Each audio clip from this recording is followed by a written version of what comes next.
Many people think that they lack motivation when what they really lack is clarity. If you can change your habits, you can change your life. For many of the habits and behaviors that we want to perform, they're gonna take longer than 2 minutes. If you go to the gym, you're not gonna work out for just 2 minutes. But any habit can be started in less than 2 minutes. Everybody wants a transformation, right? Everybody wants a radical improvement, want rapid success, but we fail to realize that small habits and little choices are transforming us every day already. That these times when you make a choice that's slightly better, slightly worse, a little mistake or a small error, 1% better or 1% worse, that these things compound over time. And habits are the compound interest of self-improvement. And so if you can learn to master those, then you can make time work for you rather than get against you. Good habits make time your ally, bad habits make time your enemy. Today I'm going to teach you how to build the habits that you need to get the results that you want. There are 4 stages of habit formation. I'm going to take you through each of those 4. So the 4 stages are noticing, wanting, doing, and liking. You cannot perform a habit or take an action if you do not notice something. I need to see a coffee cup sitting on the side in order to pick it up first. But it's not in my realm of knowledge. If I don't know it exists, I can't do anything about it. But then I need to want it. I need to want to drink coffee and pick it up. If I don't desire it or crave it, then I will not take the action. Then there's doing. You actually do the habit. And then I need to enjoy the reward. I need to enjoy drinking the coffee to repeat it again. One of my favorite things about noticing, one of my favorite strategies for discussing it, it's called implementation intentions. So one of my favorite studies is about exercise. And they had 3 cohorts in this study. So they have the first cohort, they said, I just want you to track how often you work out over the next few weeks, right? So that's the standard cohort, the control group. Second group, they said, we want you to track how often you exercise. We're also gonna give you a motivational speech presentation, talk about the benefits of heart health, why habits are good for you, and so on. The third group, they got the same presentation, so they're equally motivated, and then they did one thing differently. And that one thing was they filled out this sentence. They said, during the next week, I will partake in at least 20 minutes of vigorous exercise on this day, at this time, in this place. They specifically stated their intention to implement the behavior. Here's what happened. First group, 1 out of 3 of them worked out. Second group, motivation did nothing. As soon as they left the researcher's facility the next day, they weren't motivated. It's like reading a book or watching a YouTube or listening to a motivational speaker and then you forget all about it 20 minutes later. But the third group, the group that had a specific plan for how they were gonna implement the behavior, 9 out of 10 of them worked out. So you can increase your odds of success 2 to 3x just by having a specific plan. And this is the insight. Many people think that they lack motivation when what they really lack is clarity.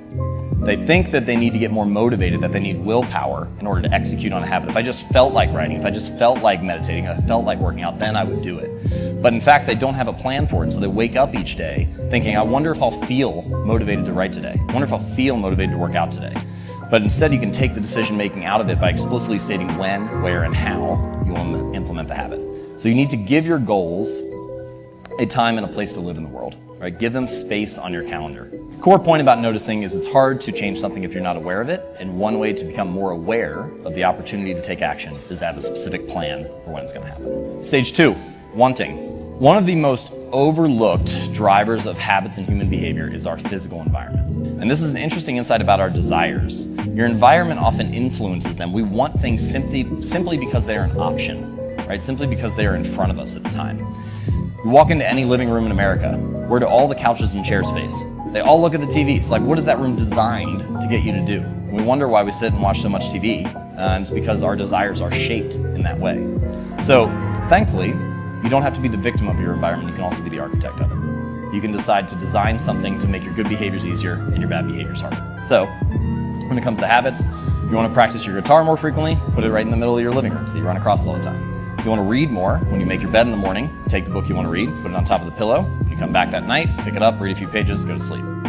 Many of our desires are simply shaped because we have an environment that shapes us in that way. So don't rely on willpower and self-control. It's a lot easier to stick to better habits when you're presented with better options. Stage 3, doing. In the beginning, the most important thing is just to shut up and put your reps in. Just make sure that you hone the skill, right? And you can start to think of it, the way that I like to think of it is that any outcome that you wish to achieve is just a point along the spectrum of repetitions. So if you have few reps to more reps, and you can imagine an easy goal, moderate goal, a hard goal, the more reps that you put in, the more likely you are to achieve that goal. And this is actually very similar to what I saw with my writing habit. So after 6 articles, I had 100 subscribers. After 23, 1,000. After 96, 34,000. 177, 100,000, 243, and so on. And every rep that I put in, every article that I published was something that was moving me closer to the next outcome on that spectrum. But you can't get around the fact that the repetitions matter. So, and this brings us to an interesting point, which is that if getting your reps in is incredibly important, then that means learning how to start is incredibly important, because each repetition, really any consistency with the habit, is just an exercise in getting started each day. If you can get started over and over again, then that's what consistency is. For many of the habits and behaviors that we want to perform, they're gonna take longer than 2 minutes.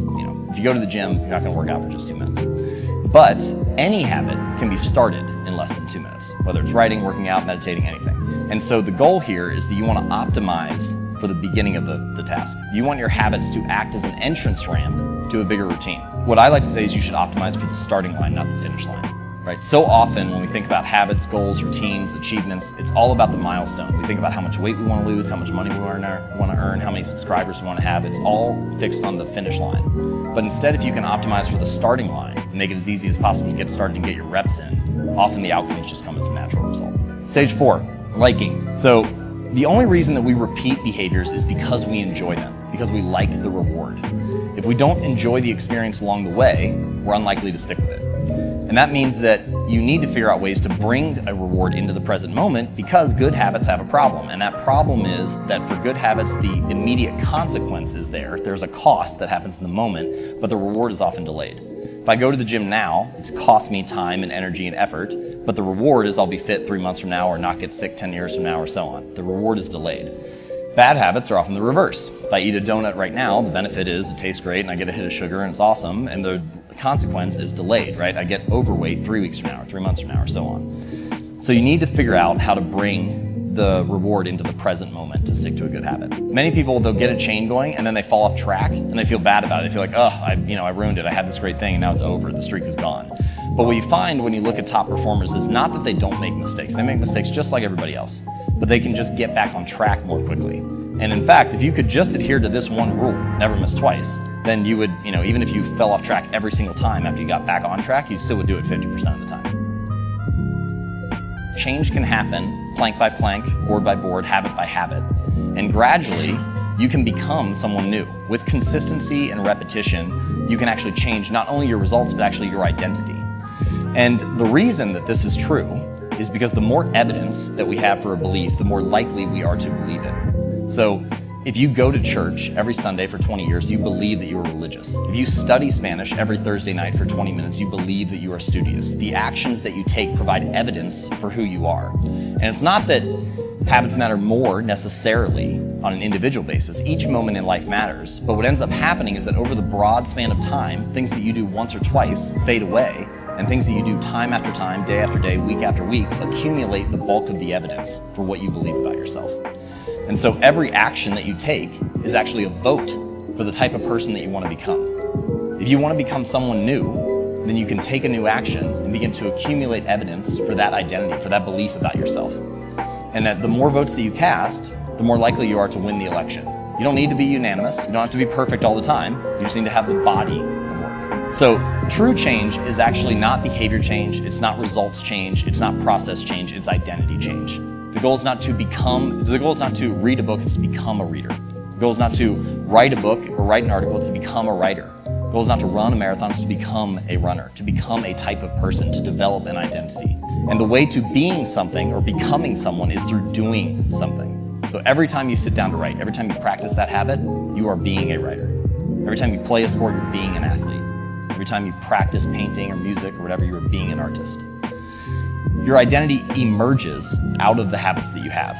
It's not just about getting you to make small changes. It's not just about putting a book on your pillow or putting an apple on the counter. It's actually about getting you to believe something new about yourself, something possible about yourself.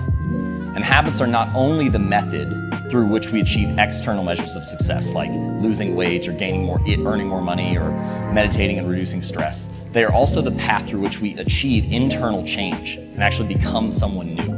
They're the path through which we forge the identity that we have, the deepest beliefs we have about ourselves, our sense of self. And so if you can change your habits, you can change your life.